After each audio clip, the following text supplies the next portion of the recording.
હવે ત્યાર પછી આપણે કાર્યક્રમને આગળ વધારવા આવશે ગુજરાતી વક્તવ્ય લઈને આવે છે ધોરણ 7 ની વિદ્યાર્થીની અમરેલિયા ફાતેમા.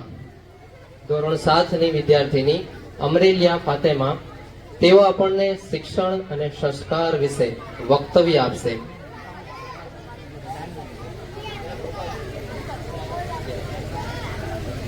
ઇસ્માઇલભાઈ હુસેનભાઈ બતક તરફથી આ દરેક સ્પર્ધકોને મજબૂરી અંદર 500 રૂપિયા ઇનામ પેટે મળેલા છે.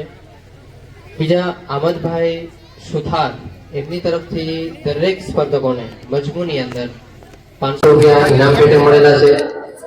અને જેટલા પણ મહેમાનો અત્યારે ચાલુ છે એ બધાને હું સ્વાગત કરું છું આ પ્રોગ્રામની અંદર. અને પ્લીઝ બેસી જાઓ, દરેકને વિનંતી કરું છું બેસી જાઓ.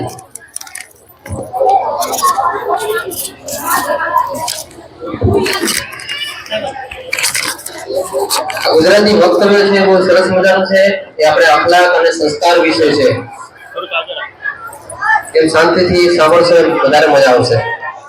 अस्सलामु अलैकुम व रहमतुल्लाहि व बरकातुहू.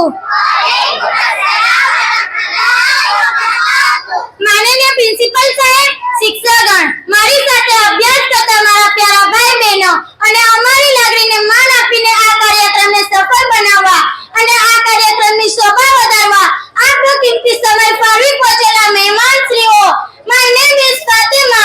I am studying in 7th standard. આજના આ વાર્ષિક ઉત્સવ પર હું આજે આપ સૌના આપણા જીવનમાં શિક્ષણનું મહત્વ, શિક્ષણ મેળવનાર વ્યક્તિના જીવનમાં કેવા સંસ્કાર હોય છે તેમજ આવનારા સમયમાં શિક્ષણનું કેટલું મહત્વ રહેશે તે અંગેનું ગુજરાતી વક્તવ્ય સંભળાવીશ. મને આશા છે કે આપ સૌને જીવનમાં ઘણું ઉપયોગી બનશે. વાલા વિદ્યાર્થી મિત્રો અને પ્રિય વડીલજનો, આપણે સૌ જાણીએ છીએ કે આજે શિક્ષણનું મહત્વ કેટલું છે. શિક્ષણ એ વ્યક્તિને અંધકાર પરથી પ્રકાશ તરફ લઈ જનારું અનેરું માધ્યમ છે. શિક્ષણ વગરનું માણસ પશુ સમાન છે. શિક્ષણ જ માણસને બુદ્ધિમાન અને નિષ્ઠાવાન બનાવે છે. વાલા વિદ્યાર્થી મિત્રો અને મારા પ્યારા વડીલજનો, દુનિયાવી શિક્ષણની સાથે સાથે આપણે દીની શિક્ષણ પણ મેળવવું ખૂબ જ જરૂરી છે. શિક્ષણ મેળવેલ વ્યક્તિમાં આપણને સારા સંસ્કાર, લોકો સાથે કરવામાં આવતી વાતચીત, નમ્રતા, સુંદર વિચારો જોવા મળે છે. તેમજ જીવનમાં આવતી મુશ્કેલી સમયે તે હતાશ થઈ જતો નથી, પરંતુ પોતે મેળવેલ શિક્ષણથી તેઓ તે મુશ્કેલીમાંથી સારી રીતે બહાર આવી શકે છે. પરિવારમાંથી જો કોઈ એક વ્યક્તિએ શિક્ષણ મેળવ્યું હશે તો તે સમગ્ર પરિવાર માટે ફાયદાકારક બનશે. શિક્ષણથી માણસ મહાન બને છે.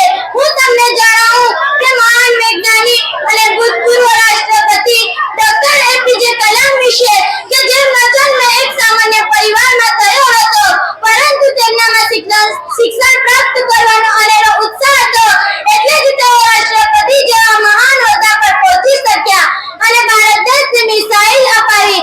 આજે ભારત દેશ વિશ્વમાં તેમના આ કાર્ય બદલ ગર્વ અનુભવી રહ્યો છે. જો આપણે એવું માનતા હોય કે ગરીબ લોકો શિક્ષણ મેળવી શકતા નથી, તો સરકારે ઘણી બધી યોજનાઓ અમલમાં મૂકી છે, જેથી આપણે તેનો લાભ લઈ શિક્ષણ મેળવવું જોઈએ. જો આપણે સ્વપ્ન સાકાર કરવું હશે તો શિક્ષિત બનવું પડશે. તેથી જ તો કહેવાય છે, પઢેગા ઇન્ડિયા તભી તો બઢેગા ઇન્ડિયા. વાલા વિદ્યાર્થી મિત્રો અને અહીંયા ઉપસ્થિત મહેમાનો, જેવી રીતે આપણા જીવનમાં શિક્ષણનું મહત્વ છે, એવી જ રીતે સારા સંસ્કારનું પણ મહત્વ રહેલું છે. વ્યક્તિ ગમે તેટલો જ્ઞાની હોય, પરંતુ તેમના જીવનમાં સારા સંસ્કાર ન હોય, ત્યાં વ્યક્તિ સાથે કેવી રીતે વર્તન કરવું એ સંસ્કાર એમનામાં ન હોય તો તેમનું જ્ઞાન નકામું છે. વાલા વિદ્યાર્થી મિત્રો અને વડીલજનો, આપણે જીવનમાં સારા સંસ્કાર અપનાવવા જોઈએ, કારણ કે સારા તેમનાથી બીજા વ્યક્તિ પ્રત્યે આપણી સારી છાપ ઊભી થાય છે અને સાથે સાથે આપણા પરિવારનું નામ રોશન થાય છે. જીવનમાં ખાલી ભણતરનું કોઈ મહત્વ નથી. જીવનમાં ખાલી ભણતરનું કોઈ મહત્વ નથી. ભણતરની સાથે સાથે થોડા ઘણા સંસ્કાર પણ હોવા જરૂરી છે. આપણા સંસ્કાર બતાવે છે કે આપણે કેવા પરિવારમાંથી આવીએ છીએ. બાળકોને શિક્ષણની પહેલા સારા સંસ્કાર આપો, કારણ કે તેમના જીવનમાં સારા સંસ્કાર હશે તો એ શિક્ષિત થઈ જશે. આપ સૌ વિદ્યાર્થી મિત્રો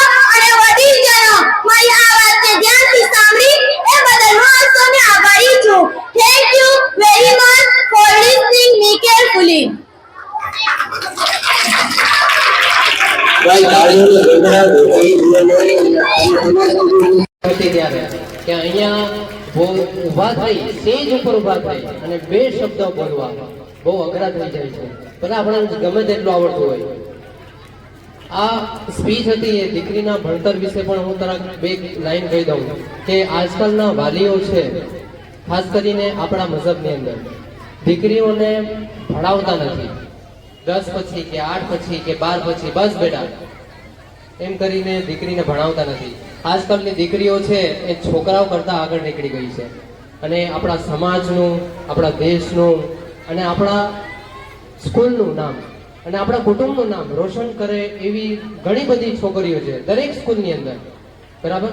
તો દરેક વાલીઓને આ પ્રોગ્રામ થકી હું નમ્ર વિનંતી કરું છું કે દરેક દીકરીઓ છે એમની કાબિલિયત જોઈ અને એમને આપણે અહીંયા તો ગામની અંદર કેટલી બધી નિશાળો છે અને ખાસ કરીને તો છોકરીઓ માટે પણ છે, કેવીએમ છે, બરાબર, પછી મોટી સ્કૂલ છે, એટલી સગવડ છે આપણા ગામની અંદર, હોસ્પિટલો પણ કેટલી છે, દરેક સગવડ છે આપણા ગામની અંદર. તો હું દરેક વાલીઓને નમ્ર વિનંતી કરું છું કે એમની દીકરીઓની કાબિલિયત જોઈને એમને આગળ ભણવાની અંદર, પઢવાની અંદર એ લોકોને ભણાવે અને આગળ વધારે. એ તમારા જ કુટુંબનું નામ, તમારી જ સ્કૂલનું નામ, આપણા સમાજનું નામ રોશન કરશે એક ને એક દિવસે ઇન્શાઅલ્લાહ. આપણને અમરેલિયા ફાતેમાએ શિક્ષણ અને સંસ્કાર વિશે આપણને સંભળાવ્યું.